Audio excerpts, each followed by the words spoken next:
Lorenzo Moretti, el temido amanecer de la banda de Chicago, cometió un error fatal un gélido martes de noviembre. Sentado en su reservado privado, convencido de que era intocable, decidió insultar a su camarera en un raro dialecto montañés de Sicilia que no se hablaba en esas calles desde los años 80. Pensó que ella era solo una don nadie que ganaba $2 la hora y que no entendería ni una palabra. Se equivocó. Cuando ella abrió la boca y respondió en ese mismo dialecto con fluidez, peligrosamente y sin una pizca de miedo, toda la sala se quedó en silencio. Esta es la historia de cómo un vaso de vino derramado reveló un secreto de 20 años que pondría de rodillas a la mafia.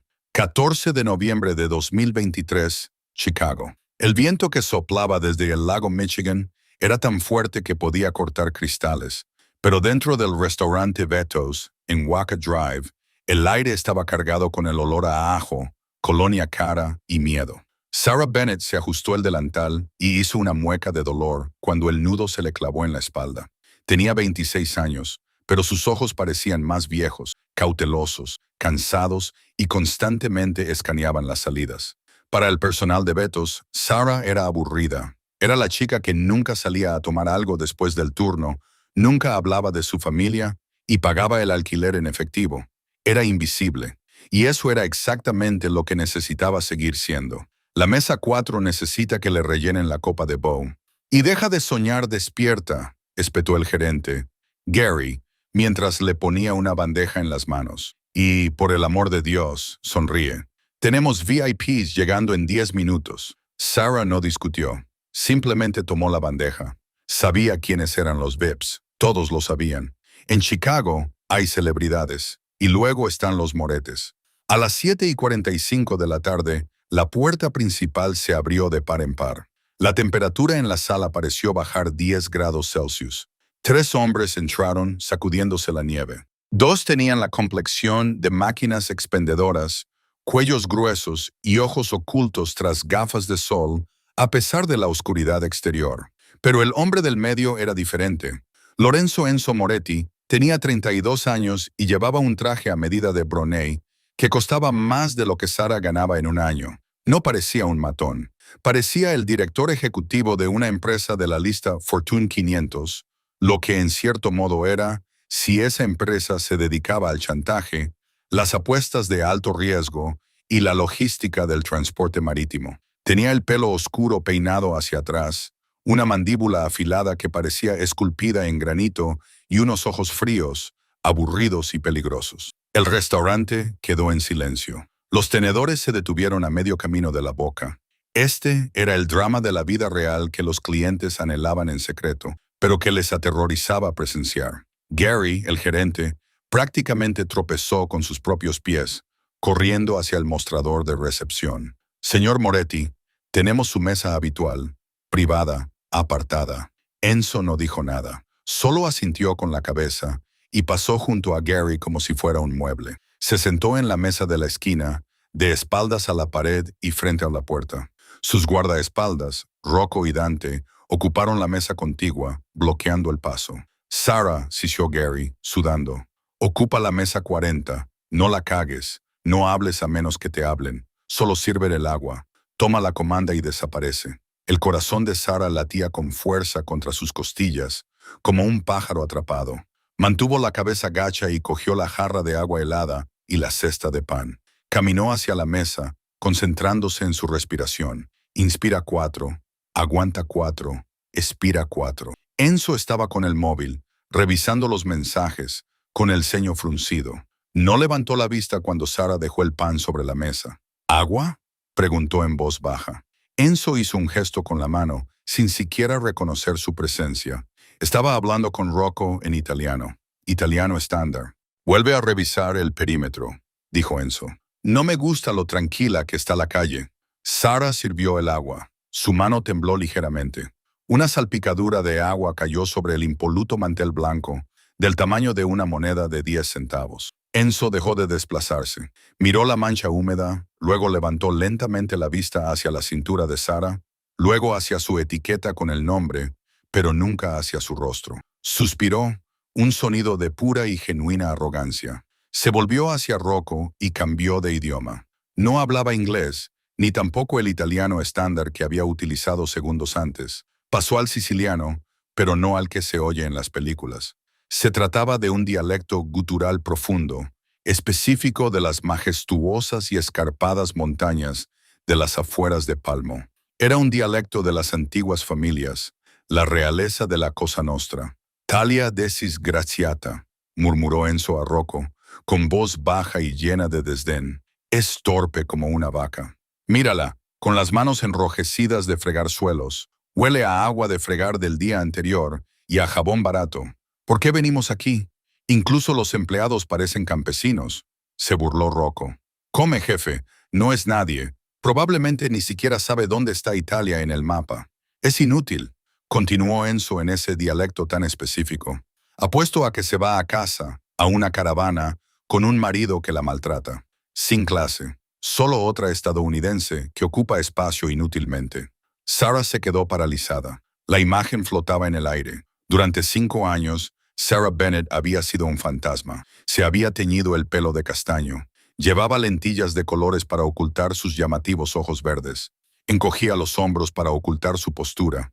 Había enterrado su pasado tan profundamente que a veces olvidaba que existía. Pero el dialecto, esa cadencia específica, la palabra disgrata, desencadenó un reflejo que no había controlado desde que era una adolescente corriendo por los limoneros de Sicilia. El insulto a su dignidad era una cosa. Enzo finalmente levantó la vista, molesto. Enzo finalmente levantó la vista, molesto porque ella seguía allí de pie. Esperaba una disculpa en un inglés entrecortado. Sarah dejó la foto con fuerza sobre la mesa. El golpe resonó en el tranquilo rincón. Se enderezó, echó los hombros hacia atrás y se despojó de la postura encorvada de la camarera cansada. Miró directamente a los ojos oscuros de Enza Moretti. El miedo había desaparecido, sustituido por una furia fría y aristocrática que igualaba a la de él. Abrió la boca. No hablaba inglés. «Puede que huela a jabón», Lorenzo Moretti dijo, bajando una octava la voz y pasando sin esfuerzo al mismo dialecto paleano, perfecto en su gramática y letal en su pronunciación. «Pero al menos no huelo como un chico que heredó el traje de su padre, pero no las pelotas de su abuelo». El aire salió de la habitación. Rocco se atragantó con el agua. La mano de Dante se introdujo en su chaqueta, buscando una pistola. Pero Enzo no se movió. No parpadeó. Se quedó allí sentado, paralizado, como si le hubiera alcanzado un rayo. Abrió ligeramente la boca. La arrogancia se evaporó, sustituida por una confusión absoluta y aterradora. Sarah no se detuvo. Se inclinó, colocó las manos sobre la mesa, invadiendo su espacio, una sentencia de muerte para cualquier otra persona. Y para que conste, continuó. Las palabras sicilianas salían de su boca como poesía. Mis manos están rojas porque trabajo para ganarme la vida, a diferencia de ti, que te sientas en una cabina protegido por gorilas, asustado de una calle tranquila. Disfruta de tu comida. El osabuco está seco esta noche. De todos modos, dio media vuelta y se alejó. No corrió. Caminaba con un ritmo que no era el de Sarah Bennett, la camarera. Era el caminar de una mujer que había sido entrenada para caminar en palacios. Enzo la vio alejarse. Observó el balanceo de sus caderas, la rectitud de su columna vertebral. «Jefe», susurró Rocco con la pistola a medio sacar. «¿Quiere que lo haga?» Enzo levantó una mano. Le temblaba, no por miedo, sino por la adrenalina. «No», susurró Enzo, con la mirada fija en la puerta de la cocina por donde había desaparecido. «¿Has oído ese acento, Rocco?» «Sí, jefe. Siciliano». «No solo siciliano», dijo Enzo, bajando la voz hasta convertirla en un gruñido. «Era el dialecto de Castella-Marare, el pueblo de mi abuelo. Ya nadie habla así. Nadie excepto las familias». Enzo se levantó y dejó un billete de $100 sobre la mesa. «Averigua quién es», ordenó mientras se abrochaba la chaqueta. «Nadie me habla así y sigue con vida». «Oh», hizo una pausa, con una extraña luz en los ojos. «O nadie me habla así, a menos que sea alguien a quien ya conozco». Sarah irrumpió por las puertas dobles de la cocina, con el corazón por fin alineado con su cerebro. «Estúpida, estúpida, estúpida». Le temblaban tanto las manos que casi se le cae la bandeja. La cocina era una sinfonía caótica de cocineros gritando y sartenes traqueteando, pero a Sarah le sonaba como un ruido submarino. Había perdido la cobertura. Durante 5 años había sido un ratón y en 10 segundos de orgullo había rugido a un león. No se detuvo en el fregadero. Se dirigió directamente al vestuario. «Sarah, ¿a dónde vas? ¿Tienes mesas?», gritó Gary desde la línea de expedición. «Renuncio», dijo ella, sin detener su paso. «¿Qué? No puedes dejarlo a mitad de turno. Te guardaré las propinas. Me las quedaré», le gritó ella.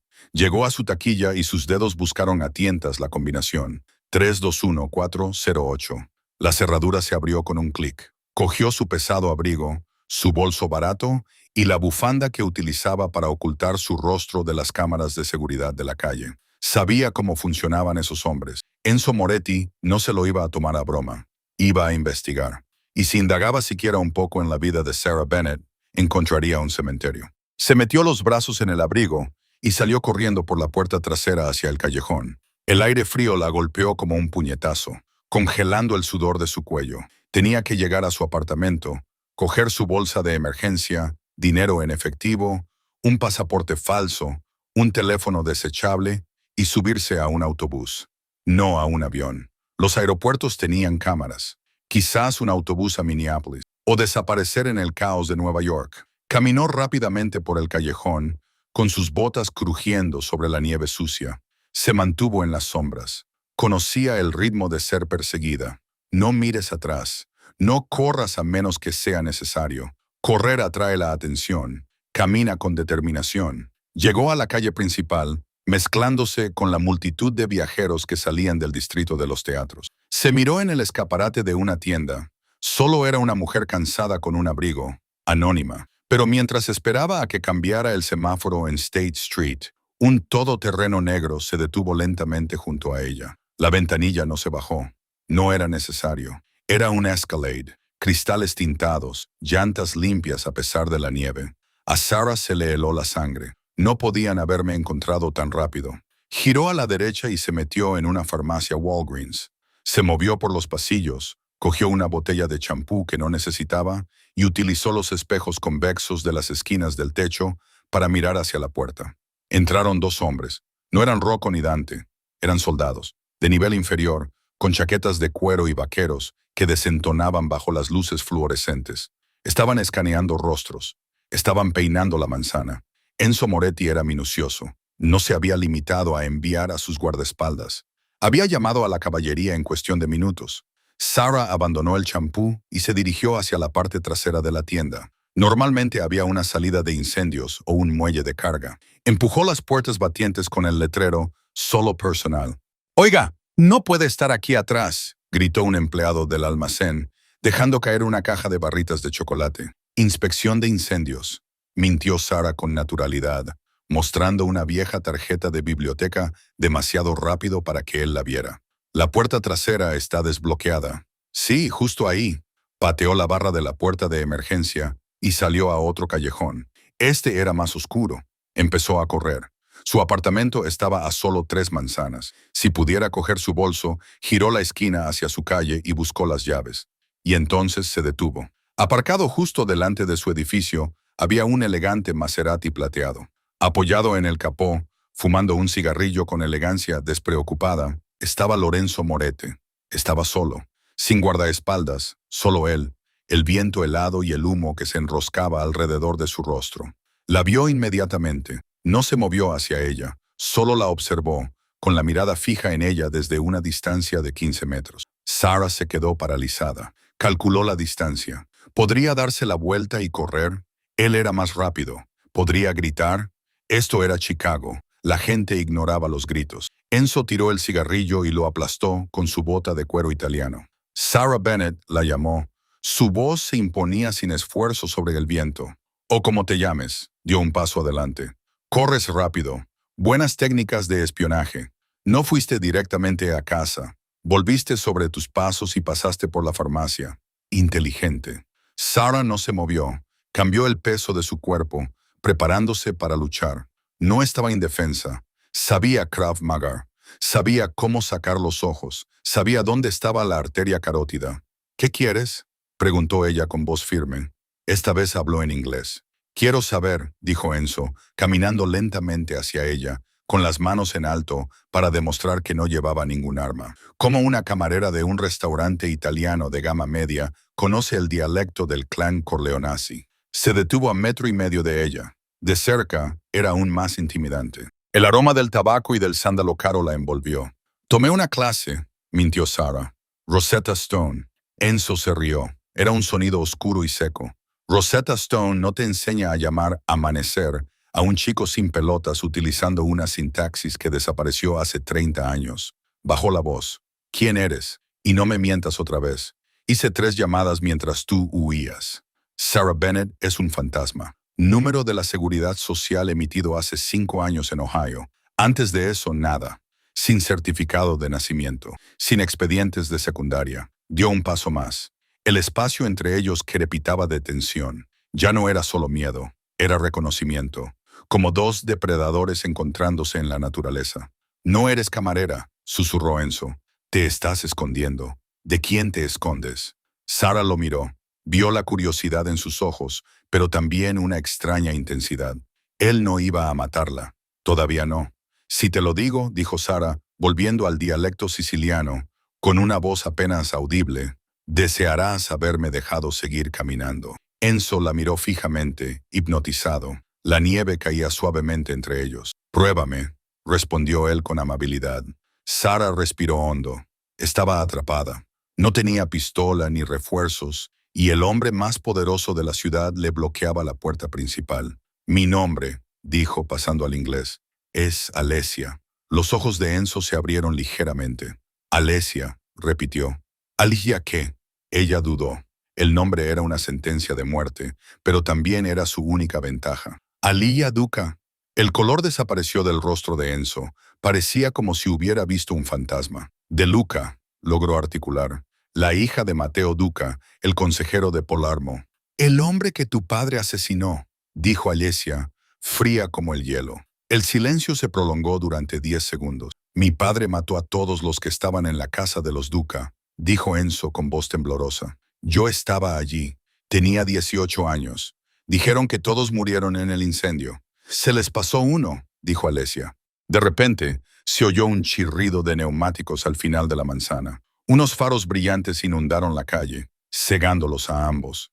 Una furgoneta negra dobló la esquina a toda velocidad, con las ventanillas bajadas. Unas armas automáticas asomaron al aire frío de la noche. No eran los hombres de Enzo. Enzo reaccionó al instante. El arrogante Dawn desapareció, sustituido por el soldado. Se abalanzó hacia adelante, no para atacarla, sino para protegerla. Agarró a Alicia por la cintura y la empujó hacia la nieve detrás del bloque del motor del Maserati, justo cuando el aire se llenó del ensordecedor estruendo de los disparos. El cristal se hizo añicos. Las balas rebotaron en el pavimento. ¿Quiénes son?, gritó Enzo por encima del ruido, presionando su cuerpo contra el barro y cubriéndole la cabeza con la mano. No han venido a por ti, gritó Alessia, dándose cuenta de la verdad. Me han encontrado. Enzo la miró, inmovilizada debajo de él. La camarera había desaparecido. La princesa de la mafia había vuelto. Y por primera vez en su vida, Lorenzo Moretti no sabía si era el cazador o la presa. El aire del callejón olía a azufre y ozono. El estruendo ensordecedor de los disparos automáticos destrozó los ladrillos sobre sus cabezas, haciendo llover polvo rojo sobre el abrigo de cachemira de Enzo. Alessia estaba presionada con fuerza contra el frío asfalto, el bloque del motor del Maserati, que servía como su único escudo contra el bombardeo. Respiraba entrecortadamente, pero no estaba entrando en pánico. Su mente había vuelto al estado de supervivencia en el que había vivido durante 5 años. «¡Quédate agachada!», rugió Enzo, con una voz apenas audible en medio del caos. Metió la mano en la funda del hombro y sacó una bereta negra mate. No disparó a ciegas. Esperó a que hubiera una pausa en la lluvia de balas. Pop, pop. 2 disparos controlados. Un grito resonó en la calle. Uno de los atacantes había sido demasiado atrevido. «¿Sabes conducir?», le gritó Enzo, con la mirada fija en el reflejo del espejo lateral destrozado del Maserati. «¿Qué?», le gritó Alessia. «Mi brazo», dijo Enzo entre dientes.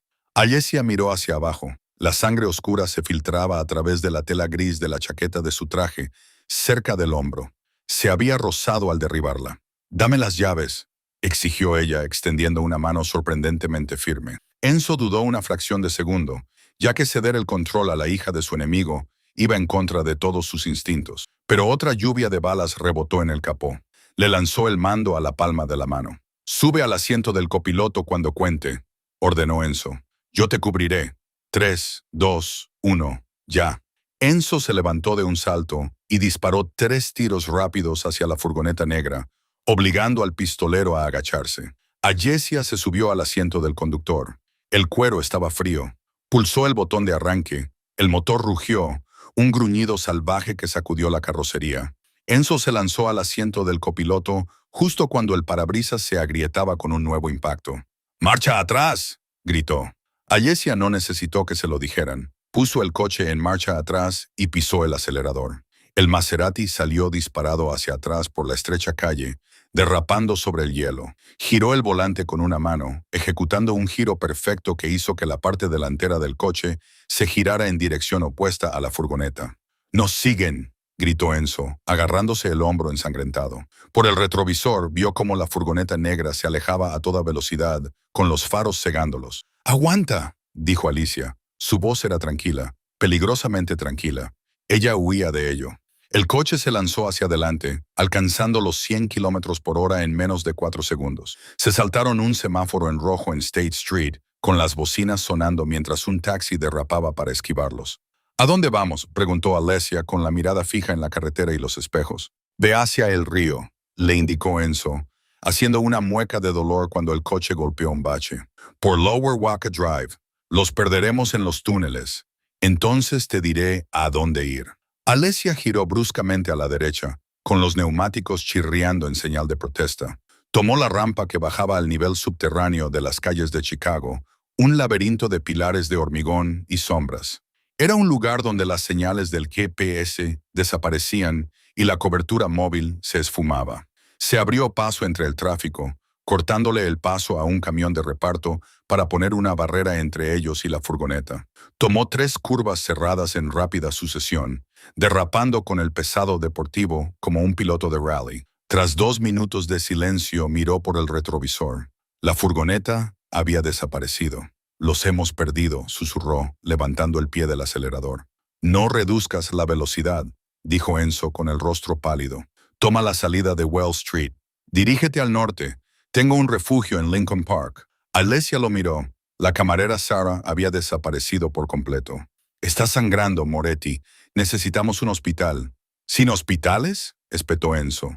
«Si la familia Duca te ha encontrado, también tienen ojos en los hospitales. Y si mis enemigos me ven herido, la mafia de Chicago estará en guerra por la mañana. Solo conduce». Alessia agarró el volante con más fuerza.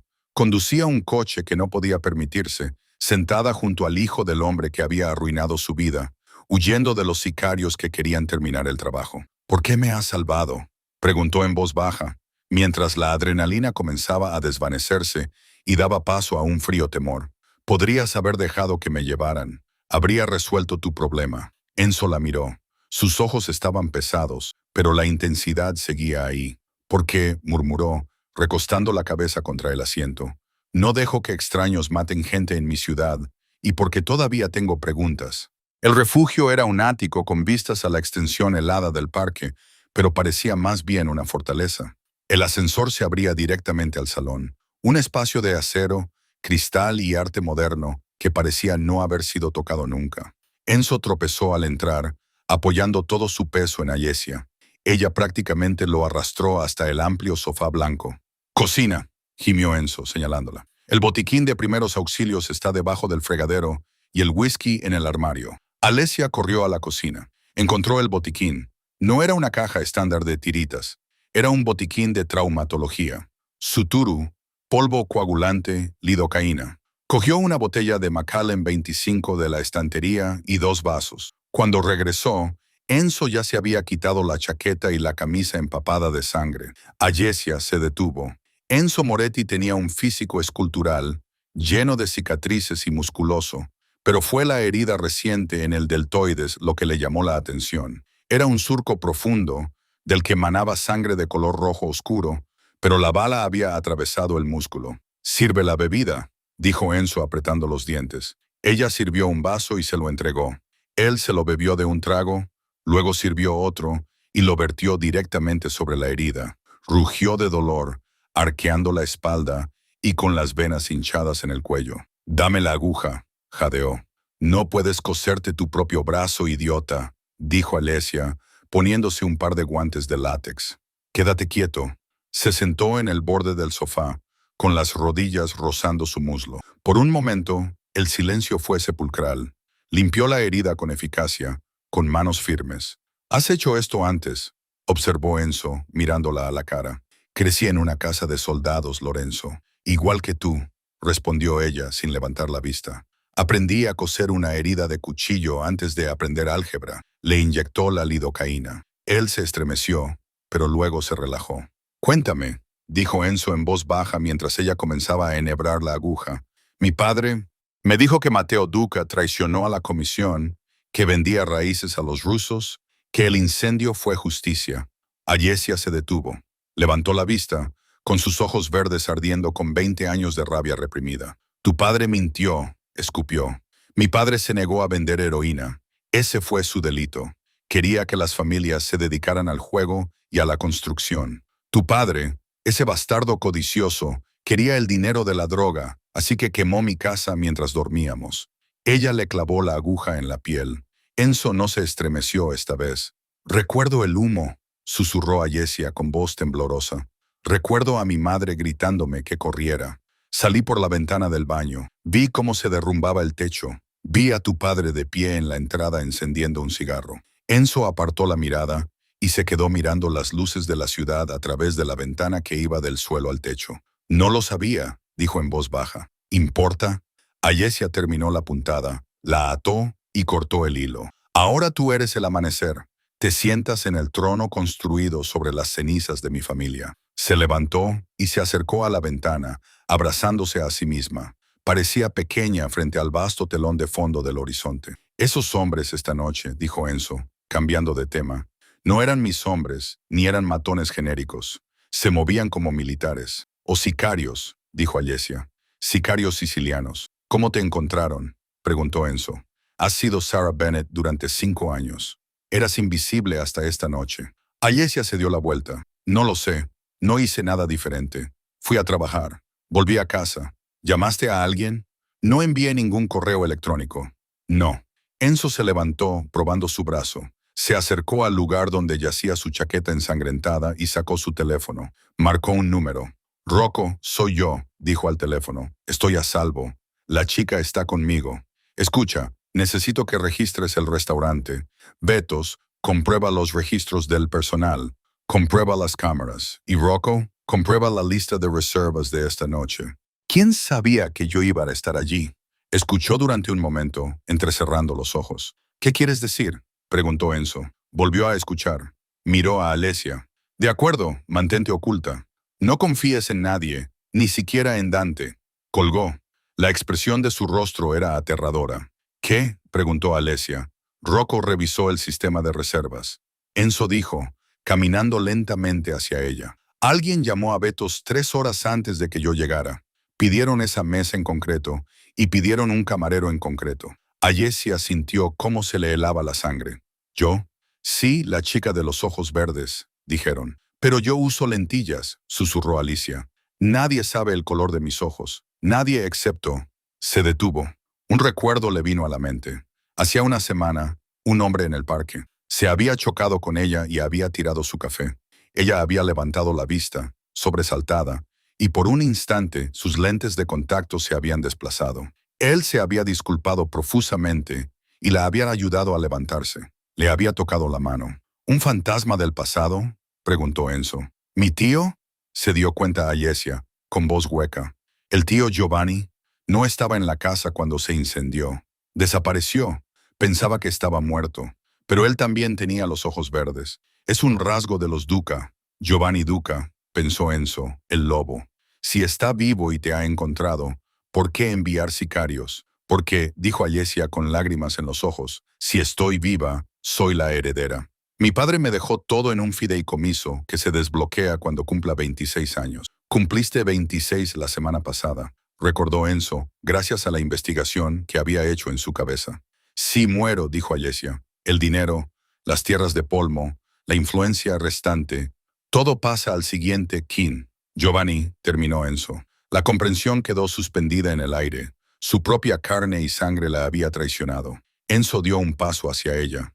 La animosidad de antes se estaba transformando en otra cosa, en un entendimiento compartido de la brutalidad de su mundo.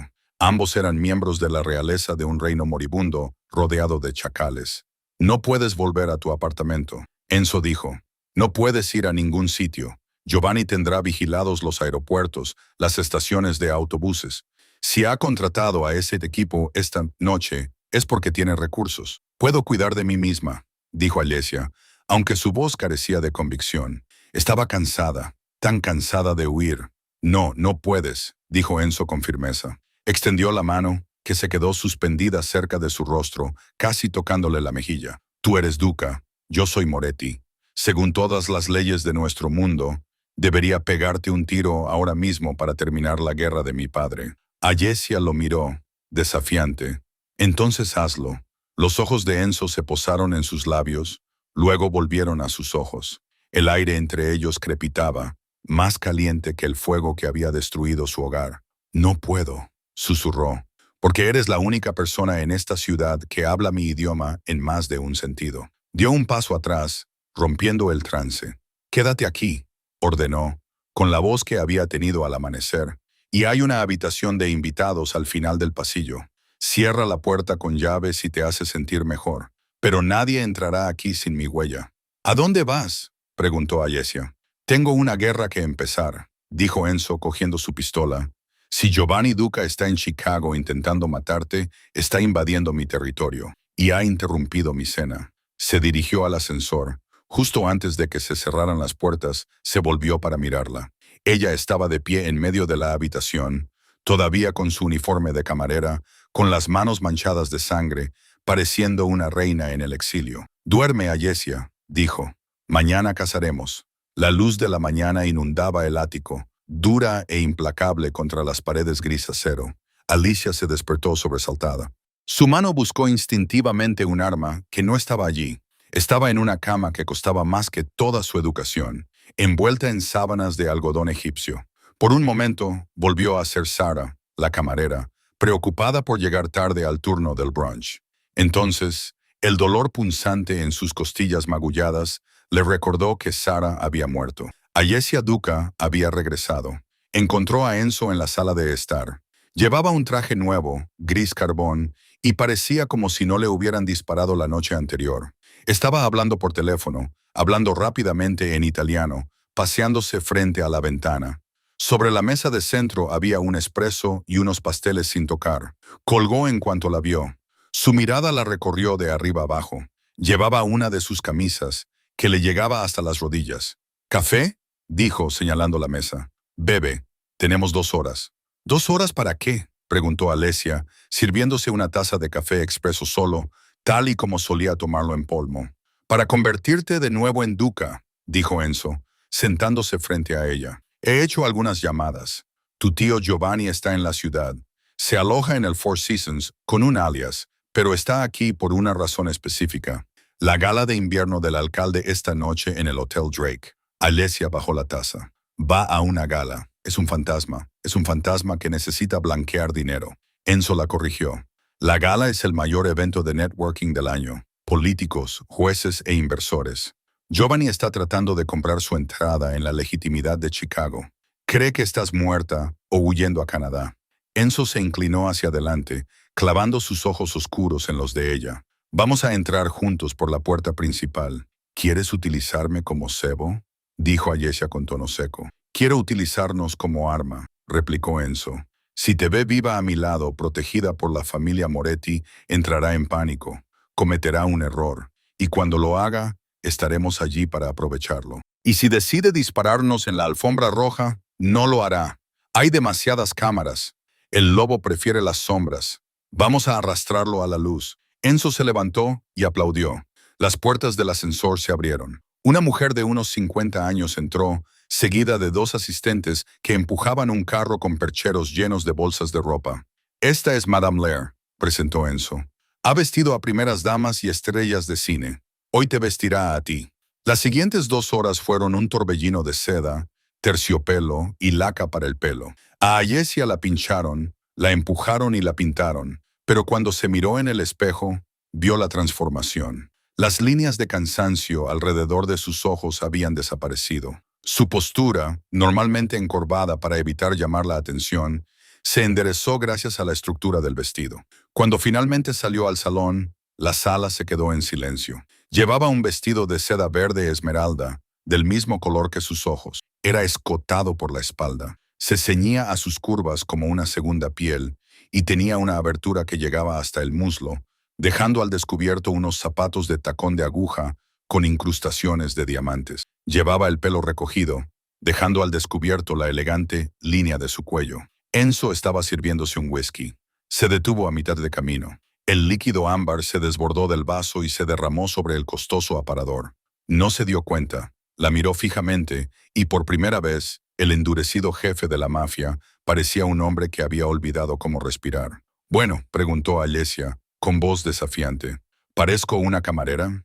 Enzo tragó saliva, cogió una servilleta y limpió el derrame, recuperando la compostura. Caminó hacia ella y se detuvo a pocos centímetros.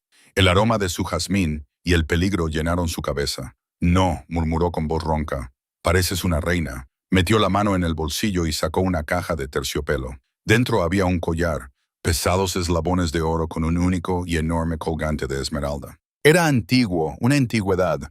Pertenecía a mi abuela», dijo Enzo.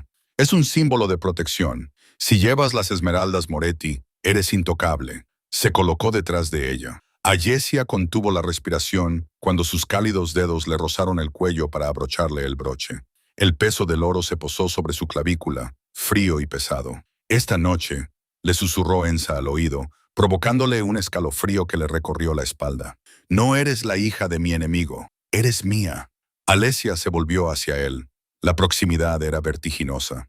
«¿Y qué pasa cuando el reloj marque las 12? Lorenzo, ¿me convertiré en calabaza?» Los ojos de Enzo se oscurecieron. «Veremos quién queda en pie cuando el reloj marque las 12. Le ofreció el brazo. «Anduo picurida. Vamos, pequeña». Ayesia tomó su brazo.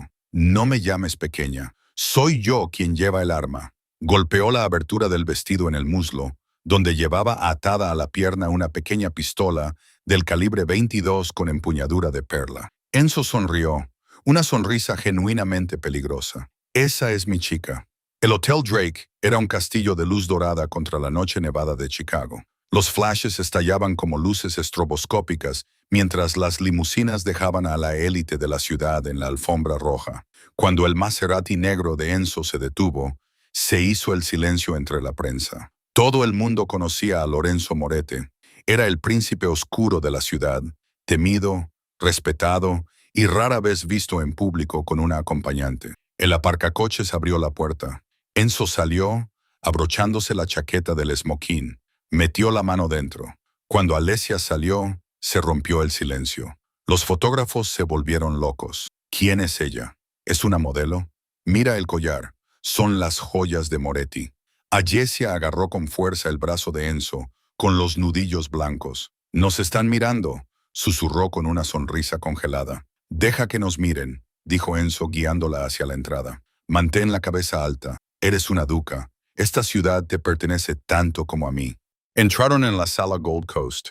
Bajo las enormes lámparas de cristal, cientos de invitados se mezclaban, bebiendo champán e intercambiando secretos. Un cuarteto de cuerda tocaba suavemente en un rincón. Enzo se movía entre la multitud como un tiburón en un estanque de carpas. El mar de gente se apartó para dejarlo pasar. Los hombres le estrechaban la mano con las palmas sudorosas. Las mujeres miraban a Ayesia con envidia y calculadora. «¿Lo ves?», preguntó Ayesia, manteniendo la voz baja. «Todavía no». Enzo recorrió la sala con la mirada. «Sigue bailando, sigue sonriendo». «No estamos bailando», siseó ella. «Ahora sí». Enzo la llevó a la pista de baile. Le puso una mano en la cintura, firme, posesiva, y le cogió la otra mano. Comenzaron a moverse al ritmo del vals. Era eléctrico.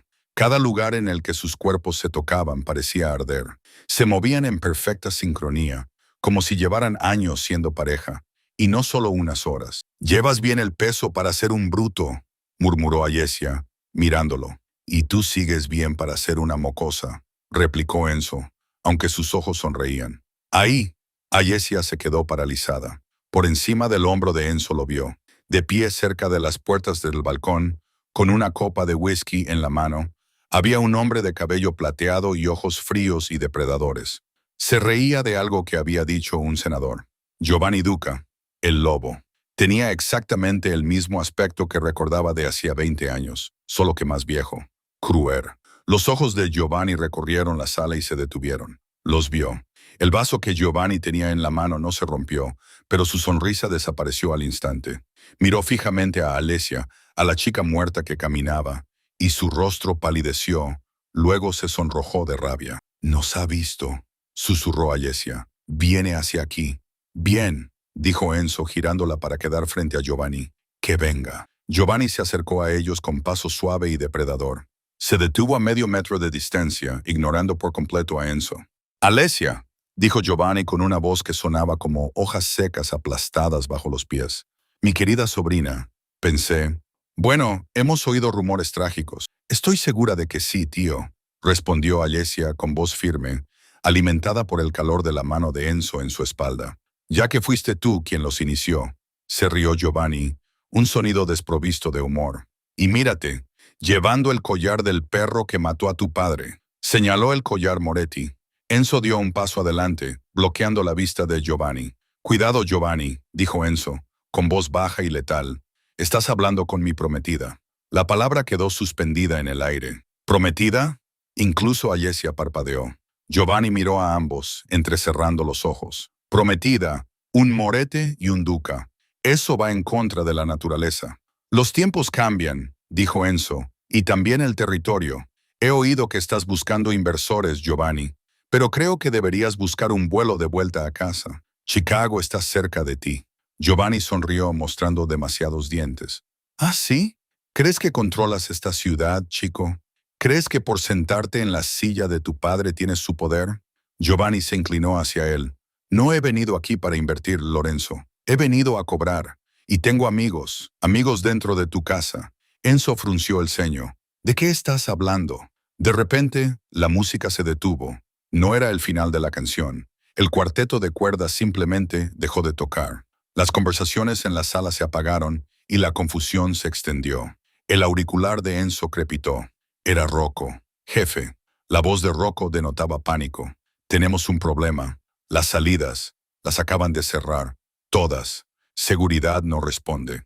Enzo miró a Giovanni. El hombre mayor miró su reloj. «Ya ves, Lorenzo», susurró Giovanni. «Sabía que la protegerías. Sabía que no podrías resistirte a la damisela en apuros. Así que la utilicé para que los dos estuvierais en la misma sala. Una sala en la que no se permiten armas. Una sala llena de civiles». «¿Qué has hecho?», preguntó Alesia. «Los camareros», dijo Giovanni, señalando al personal que se movía por el perímetro de la sala. «Mira sus zapatos». Enzo miró. Los camareros no llevaban zapatos de vestir. Llevaban botas tácticas. «¡Al suelo!», gritó Enzo. Empujó a Alesia al suelo de mármol justo cuando los camareros sacaban metralletas Uzi de debajo de sus bandejas. Se desató el caos. El salón de baile se convirtió en un matadero de gritones y cristales rotos. Las balas acribillaron las paredes de yeso. «¡El balcón!», gritó Enzo, arrastrando a Alesia a través de la estampida de invitados aterrorizados. «Tenemos que saltar». «¡Salta! Es el segundo piso», gritó Alesia. «Mejor una pierna rota que una bala en la cabeza». Corrieron hacia las puertas francesas. Giovanni había desaparecido. Se había esfumado en el caos. Enzo abrió las puertas de cristal de una patada. El viento helado los golpeó. Debajo del patio cubierto de nieve había una caída de 6 metros. «Confía en mí», le pidió Enzo, agarrándole la mano. Alicia miró el caos que había detrás de ellos. Los pistoleros avanzaban, disparando indiscriminadamente para abrirse paso hasta ellos. Miró a Enzo, el hombre que la había insultado, salvado y reclamado como suya. «Te odio», dijo. «Lo sé», sonrió él. Saltaron, golpearon un montículo de nieve y el impacto les dejó sin aliento. El frío penetró en la piel de Alesia, empapando al instante su vestido de seda. Enzo gimió y se dio la vuelta. «Comprueba si hay agujeros». Alesia se incorporó, temblando violentamente. «Estoy bien. ¿Tú estás bien?», preguntó él, levantándose y cojeando ligeramente. «Tenemos que irnos. Vendrán a por nosotros». «Enzo», dijo Alesia con voz temblorosa. Señaló hacia la calle. El coche de Enzo, el Maserati, estaba en llamas. Una enorme bola de fuego iluminaba la noche. «Han manipulado el coche», se dio cuenta Enzo. «Si hubiéramos intentado marcharnos, estaríamos atrapados», dijo Alesia. «Sin coche, sin refuerzos, y Giovanni tiene un ejército dentro». Enzo se limpió la sangre del labio, miró los restos en llamas y luego a Alesia, temblando con su vestido destrozado. «Quiere una guerra», gruñó Enzo, un sonido primitivo que le vibraba en el pecho. «Le daré una guerra. Vamos». «¿A dónde?» «Al metro», dijo Enzo. «Nos vamos bajo tierra. Conozco un lugar en Little Italy, un antiguo refugio, sin tecnología, sin teléfonos, solo armas». Se quitó la chaqueta del smoking y se la puso sobre los hombros. «A partir de este momento, Alesia», dijo Enzo, con los ojos ardiendo con una intensidad aterradora, «yo no soy el amanecer, y tú no eres la princesa. Solo somos dos personas que van a matar a todo aquel que intente detenernos». Alicia se abrochó la chaqueta, sintiendo el calor de su cuerpo aún atrapado en la tela. Se agachó y sacó la pequeña pistola de la funda que llevaba en el muslo, quitándole el seguro. «Guíame, jefe», dijo ella. Los túneles de la línea roja de Chicago olían a óxido y electricidad húmeda, pero eran el único refugio que tenían Enzo y Alesia. Una hora más tarde salieron a la calle Taylor, en Little Italy. No era la Little Italy llena de turistas de hoy en día. Era el antiguo barrio donde las farolas parpadeaban y los edificios guardaban secretos en sus cimientos. Enzo la llevó a una tienda anodina con letras doradas descoloridas. «Sal's Penetería». «¿Una panadería?», preguntó Alesia, con los dientes castañeando por el frío.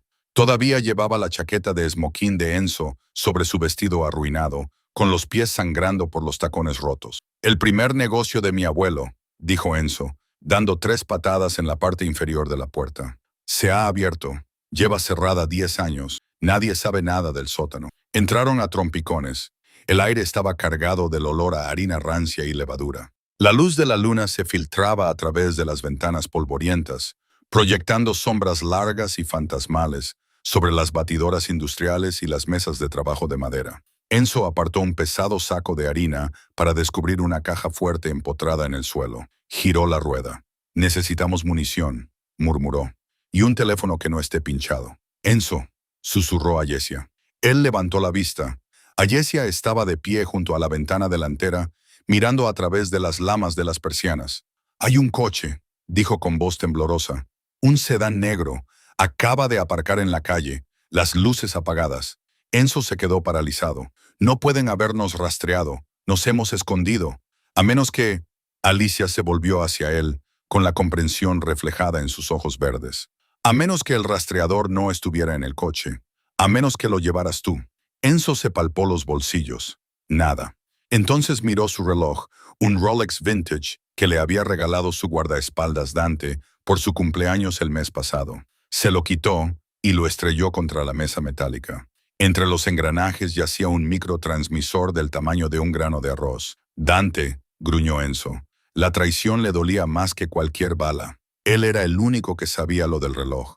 Era él quien vigilaba el perímetro del restaurante. Antes de que Enzo pudiera coger la escopeta de la caja fuerte, la ventana delantera se hizo añicos. Una granada de gas lacrimógeno silbó por el suelo, expulsando humo blanco. «¡Atrás!», rugió Enzo, empujando a Alesia detrás de una pesada mesa de roble. La puerta principal fue derribada de una patada. 4 hombres irrumpieron en el local, llevando máscaras antigás. Al fondo, caminando tranquilamente a través del humo sin máscara, con un pañuelo en la cara, estaba Giovanni. Y a su lado, con el arma desenfundada, estaba Dante. «Se acabó, jefe», gritó Dante, con la voz amortiguada por la máscara. «Solo denos a la chica. Giovanni te ha prometido que puedes quedarte con la zona norte si entregas a la chica Duca». Enzo se agachó detrás de la mesa, agarrando una pistola del calibre 38 que había sacado de la caja fuerte. Tenía 6 balas. Había 5 hombres. «Alicia», susurró Enzo, agarrándole la mano. «La salida trasera está detrás de los hornos. Cuando empiece a disparar, corre». Alicia lo miró. Tenía la cara manchada de hollín y el pelo revuelto, pero sus ojos estaban despejados. No, dijo. Esto no es un debate. Ya he dejado de huir, Lorenzo, dijo, utilizando su nombre completo. Soy una duca. Esta es mi lucha. Comprobó el cargador de su pequeña pistola con empuñadura de nácar. Tengo 4 balas. Yo tengo 6, dijo Enzo. La miró y en aquella panadería llena de gas y suciedad, sonrió. 10 balas, 5 malos. No falles. Enzo volcó la pesada mesa, creando una barricada. Ahora aparecieron al unísono. Enzo disparó 3 veces. Bang, bang, bang. 2 mercenarios cayeron. Dante recibió un disparo en el hombro y giró sobre sí mismo. Ayesia no disparó a lo loco. Apoyó el brazo contra la madera, respiró hondo y disparó 2 veces. Un tercer mercenario cayó, agarrándose la rodilla. Suprimiendo el fuego, Dante gritó, rociando la habitación con su Uzi. Las balas mordieron la madera, haciendo volar astillas. Los sacos de harina explotaron, llenando el aire de un polvo blanco cegador. Se mezcló con el gas lacrimógeno, creando una espesa niebla blanca. La visibilidad era nula. Los disparos cesaron. El silencio se apoderó de la panadería, pesado y sofocante. «Sal, Ayesia», se burló la voz de Giovanni desde la neblina blanca. «No dejes que tu novio muera por ti. Sabes que lo mataré». Enzo le indicó que se quedara agachada. Comenzó a arrastrarse hacia la izquierda, tratando de flanquearlos, pero Giovanni era de la vieja escuela. Anticipó el movimiento. Disparó a ciegas hacia el lado izquierdo de la habitación. Una bala rozó la sien de Enzo, tirándolo hacia atrás. Cayó con fuerza al suelo y el arma se le escapó de la mano. Giovanni atravesó la niebla de flores y se cernió sobre Enzo como un espectro. Apuntó con su arma al corazón de Enzo. «Adiós, Moretti». Giovanni sonrió con desprecio. «Saluda a tu padre en el infierno». Clic. El sonido de un martillo amartillándose. Resonó en la habitación. Giovanni se quedó paralizado. Sintió el frío acero del cañón presionando contra la parte posterior de su cráneo. «Si él va al infierno», la voz de la tía Alesia llegó desde detrás de él, fría como la tumba. «Tú estarás allí para abrirle la puerta». Ella había utilizado la nube de flores para moverse, caminando silenciosamente descalza, rodeándolo mientras Giovanni se concentraba en Enzo. «Alía», dijo Giovanni, con la voz ligeramente temblorosa. «No dispararás. Eres camarera. Sirves pasta. No quitas vidas. He servido pasta durante 5 años», susurró Ayesia en el duro y gutural dialecto siciliano de sus antepasados. «Pero esta noche, la cocina está cerrada». Bang. Alesia no dudó. Disparó. Giovanni se desplomó en el suelo. Dante, herido en un rincón, levantó su pistola, pero Enzo ya había recuperado su arma. Le metió una bala en el pecho a Dante antes de que el traidor pudiera pestañear. El silencio que siguió fue absoluto. El único sonido era el posarse del polvo de flores, cubriendo los cuerpos como nieve. Enzo se levantó, tambaleándose ligeramente, con sangre chorreándole por la cara. Miró a Ayesia. Ella estaba de pie junto a su tío, con la pistola humeante colgando a su lado. Estaba cubierta de polvo blanco, pareciendo una estatua de mármol de la venganza. Él se acercó a ella. No dijo ni una palabra. Le quitó la pistola de la mano, la dejó sobre la mesa y la atrajo hacia sus brazos. Ella se derrumbó contra él, la adrenalina finalmente abandonando su cuerpo, reemplazada por temblores. «Ya está hecho», le susurró Enzo al oído. «La guerra ha terminado». Sonó la campana sobre la puerta del restaurante Vetos. El local había sido remodelado. El interior oscuro y anticuado había desaparecido, sustituido por una decoración elegante y moderna, con sillones de terciopelo verde esmeralda y detalles dorados. Era el restaurante más difícil de reservar en Chicago. Gary, el gerente, seguía allí, aunque ahora vestía un traje mucho más elegante. Se apresuró a ir a la puerta principal cuando entró una pareja. «Señor Moretti, señora Moretti». Gary hizo una profunda reverencia. «Su mesa está lista». Enzo entró, más elegante que nunca, con la mano posada posesivamente en la parte baja de la espalda de su esposa. Ayesia llevaba un vestido que costaba más de lo que ganaba el restaurante en una semana. Caminaba con la cabeza alta, saludando a los senadores y jueces que cenaban allí. Ya no era invisible. Se sentaron en la mesa 40, la misma mesa en la que él la había insultado.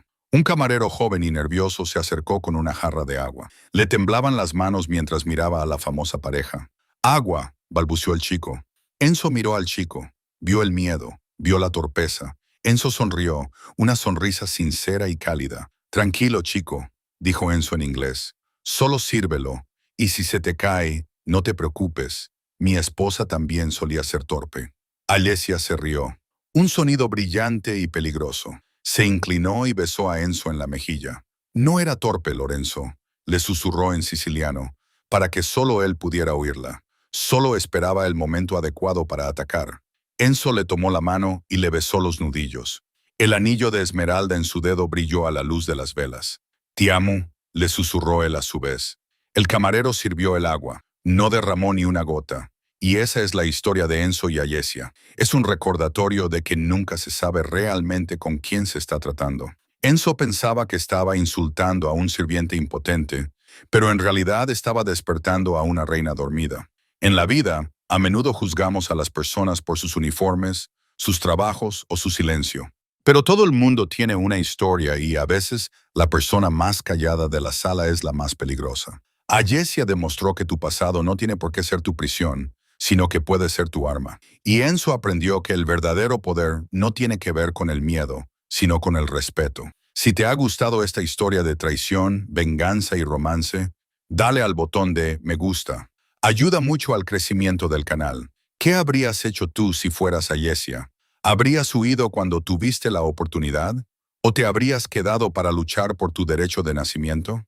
Cuéntamelo en los comentarios. No olvides suscribirte y activar la campana de notificaciones para no perderte ninguna historia nueva. Publico un nuevo drama cada semana.